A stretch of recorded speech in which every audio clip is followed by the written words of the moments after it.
Hi, this is Shawn from One with Nature, and today we're going to talk a bit about American Ginseng.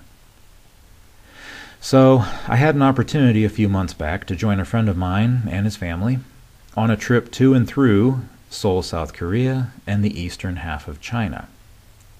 And as we made our way through this area of the world, I was able to browse the local delicacies made available for the adventurous tourist. I visited the Temple of Heaven in Beijing. And this particular juniper tree at the Temple of Heaven is over 500 years old, and it drew people to it like a magnet. And so various temples and palaces were explored. Here is one of the Ming underground tombs. And at the top of more than a few mountains, you will find temples like these. I walked along a good portion of the Great Wall of China, and I even got the t-shirt. Of course, my main interest, unsurprisingly, would be the pharmacies and herb shops that were plentiful in every city that I visited, all along eastern China, from Beijing all the way down to Hainan Island in the southernmost part of China. And I was able to learn quite a bit from spending time in these pharmacies and herb shops, because I was able to see what they had for sale, what the variety was, how was this presented to the public, and by speaking with the people that work there about the different herbs. And I was able to do this with the help of my travel companions who spoke fluent Chinese and graciously translated for me. So what does this have to do with American ginseng? Well, American ginseng was actually discovered in Canada near Montreal. And I'm using the word discovered in quotes because it had been known to the Indian population for who knows how long.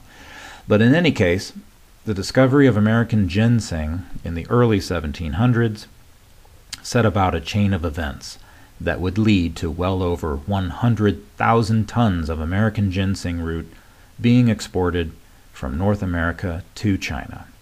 And at one time, American ginseng root was the United States' #1 export. And sure enough, every herb shop or pharmacy that I visited had on their shelves, without fail, American ginseng. It's that popular. It's that in demand. And the majority of people who live in North America have no idea just how coveted this herb is. And it originates here in the eastern half of the U.S. and Canada. American ginseng is precious to millions of people who live in China. Why? Well, to answer that question, we need to understand what qualities American ginseng has and what benefits it can impart to the user. Now, American ginseng root, like its fellow adaptogen herb ashwagandha or the herb Solomon seal root, has a sweet, nutritive quality to it, which helps to nourish and feed dry tissues. American ginseng also has a bit of a bitter quality to it, which helps with digestion. And digestion, or lack thereof for whatever reason, can be the weak link that results in a cascade of many health degenerating issues. But American ginseng also has other specific qualities which makes it quite the valuable aid. It is a specific lung herb, excellent for people who have endured long and hard chronic lung issues, which have resulted in dry, inflamed tissue states in the respiratory system. Often, dry, hacking, hard coughs will be a hallmark of the aftermath of these long, chronic lung issues which plague a person. American ginseng has an affinity for the lungs. It is kind to the lungs and has a reputation for building lung energy or lung qi. American ginseng can be a specific herb for people who have dry mouths, dry eyes, dry skin, even dry joints from a lack of synovial fluid. And again, we see connections between these nutritive herbs like American ginseng and Solomon seal root, which is also fantastic for dry joints. The Chinese would call these yin herbs because they are cooling, nutritive, moistening. They bring in and hold on to the yin or feminine energy. American ginseng will rebuild the constitution of a person who has dealt with a long-term, grinding, relentless, health-draining situation. American ginseng will enable them to put weight back on that was lost during this health-depleting episode in their life. American ginseng is a specific for people who present depleted symptoms, and this is a key word for American ginseng, the word depleted. The person will say, I feel depleted, or you just look at them and they just look drained, used up, they look exhausted. American ginseng was valued by the Chinese for its mental clarity and mental boosting abilities before that benefit or use really took hold here in the U.S. with the eclectics or those practicing Western herbalism. It has a sure and steady action whereby it increases a person's stamina, strength, and physical prowess. And it's also been used as a libido-boosting herb by both indigenous cultures and the Chinese as well. Now, being a yin herb, which is a cooling, nourishing, moistening herb, it can help people with what I call yang monster syndrome. Okay, so what is a yang monster? Well, this is simplified, but imagine a scale, and at one end you have yin. Yin is the feminine or feminine qualities, and at the other end you have yang, which is all the masculine qualities. And this is simplified, but ideally you want a balance between yang and yin if you have a choice. So we're going to use some extreme examples of a yang monster because extreme examples stick in people's minds longer. So Hollywood has been very generous in providing for me examples of yang monsters. And we're going to take a look at these guys. These are examples of yang monsters, not the actors personally, because I don't know the actors, but the look, the physique, the archetype that they represent, their temperament, the personality that they present in their films. Men of action.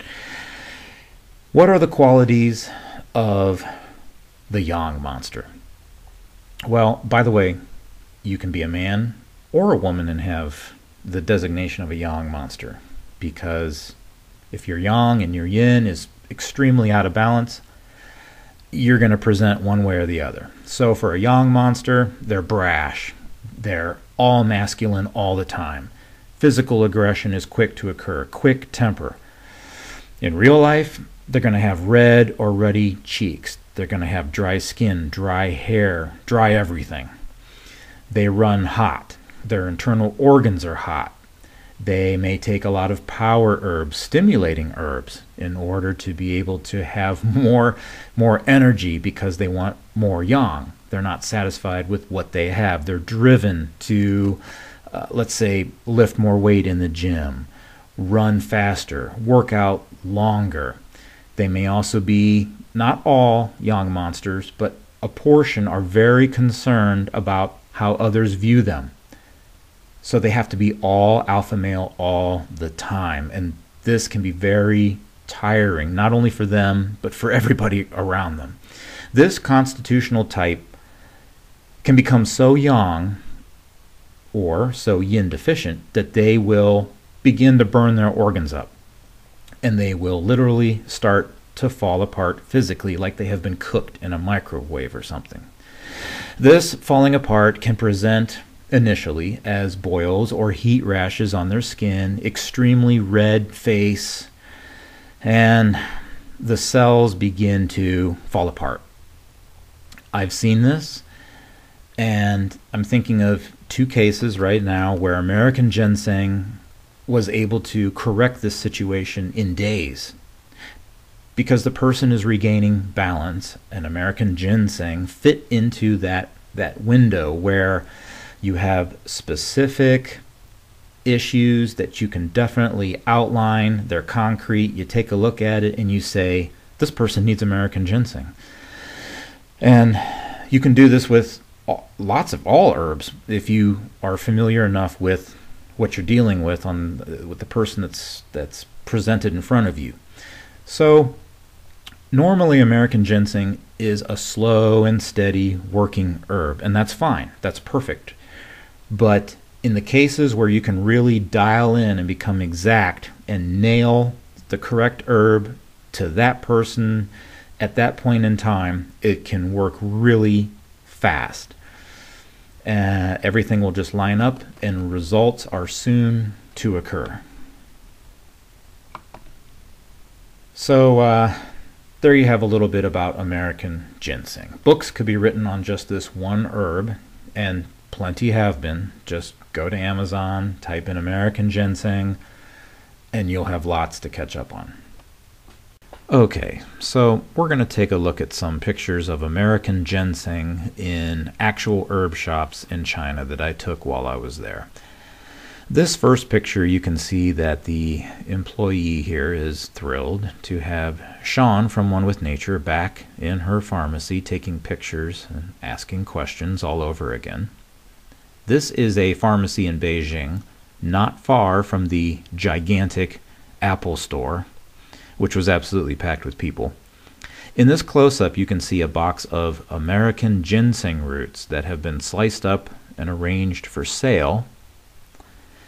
And a little lower here in the blow-up picture, you can see a row of containers with the words American Ginseng on them. This would be repeated in every pharmacy or herb shop that I visited, even little shops off the beaten path that sold a variety of different herbs or foods would have some ginseng as well. This is an herbal emporium on Hainan Island. It was laid out just like a jewelry store here in the States, but they sold herbs like Cordyceps, deer antler, Korean red ginseng, which I'm going to go over the significance of in a separate video. Of course, they had American ginseng, and here you see American ginseng paired up with Dendrobium, another important herb in Chinese herbalism. When you understand what Dendrobium does, you begin to see why it is sold in sets like this with American ginseng. This is something very common. I saw this quite a bit. Dendrobium paired with American ginseng. The prices are sky high, but people pay because it's American ginseng and it's unique in the world. There's nothing like it. By the way, do you see that root that is circled in this picture? I've got a couple of these pictures, and each one there's these are from two different herb shops. If you saw the price of these roots, you would probably fall over. You'd think that when paying a huge amount for a root, you would be getting a nice, thick, hefty, sizable root like a carrot, a big carrot or something.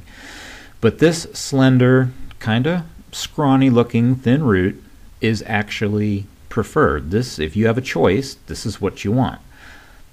The reason why is because if you ever come across a ginseng plant that is 50, 75 years old, this is probably never gonna happen, but for the sake of conversation, let's say you know what a ginseng plant looks like. You're out one day, you're way off the beaten path, and you come across a 50 to 75-year-old American ginseng plant that somehow has missed being plucked out of the ground by somebody else. So you brush the soil away because you want to count the growth rings. You find out that it's 50, 75 years old. You can't believe your luck. Well, let's go back in time, right to when that plant first began, when the seed fell on the ground and it first took root, and the soil is inhospitable, but the seed manages to take root and the plant starts to grow. Even though the chances of doing so were slim because it's just so inhospitable, it takes root and it fights every year to survive. Every year that passes, the fight begins again.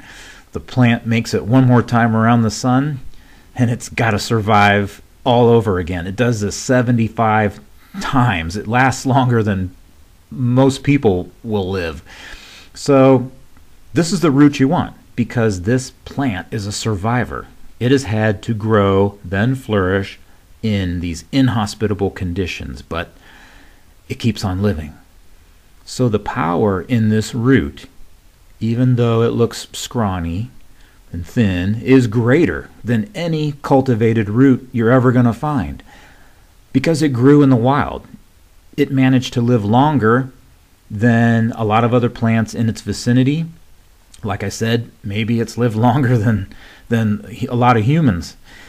So this heightened power in this root is coveted because you're going to experience a reaction to a root like this that no other root can compare to, unless it was also grown under the same conditions where it had to fight to survive. That's why there is a ginseng market where roots can sell for tens of thousands of dollars, because people go nuts for these roots because of the power that's in them, and they have the money to spend.